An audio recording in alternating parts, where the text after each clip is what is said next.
Hello, welcome to this week's edition of Riding Shotgun with Tupper. I don't know how far we can go back today because we got quite a bit of rain the last couple days.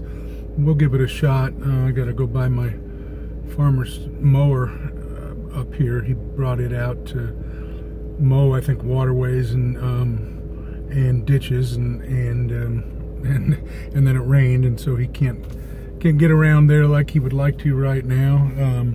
Hope you're all doing good. 11 days. This is Tuesday. I probably won't get this posted till Wednesday, but 11 days today, 10 tomorrow on Wednesday, until Illini football opener.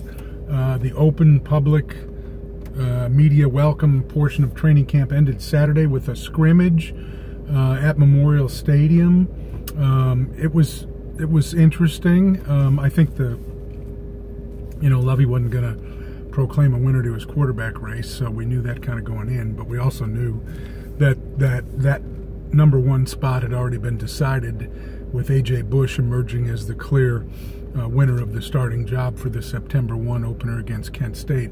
But really the quarterback race ended up being good because of who was in the running at #2. And I'd say 3 guys made a run at it.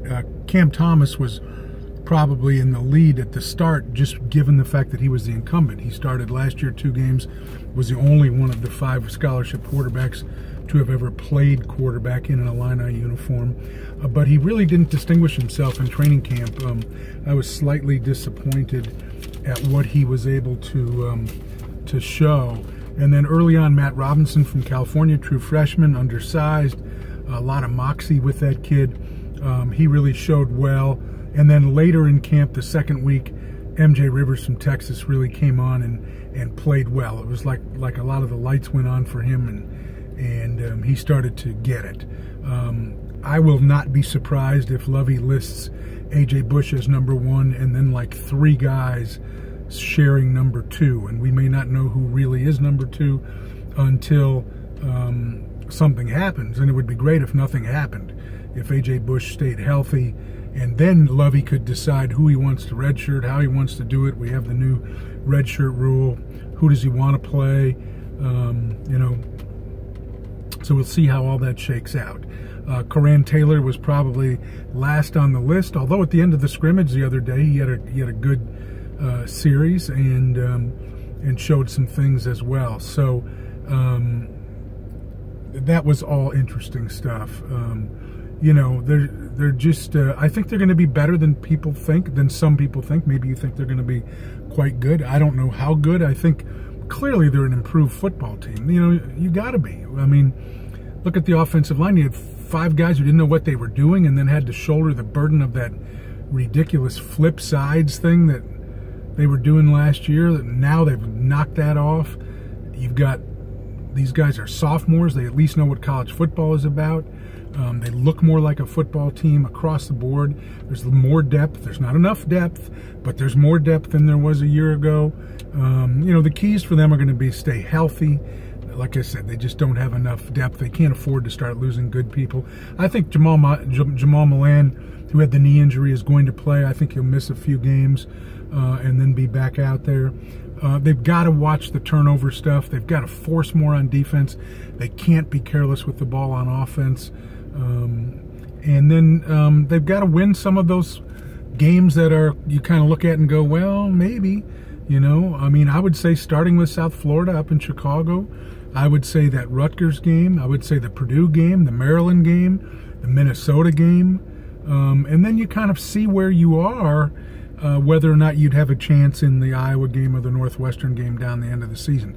But quick start, healthy, win the turnover battle, and get some confidence going early. Get the fans behind this team. The fans have, I've said this a million times, but these fans have been very loyal. They've been asked to be patient a lot. Reward them somehow. And I said this last year and they were not able to deliver on it, but be a little better than expected. Be a little better than people think you can be. I sure hope that happens. Illinois basketball, the Big Ten schedule out today.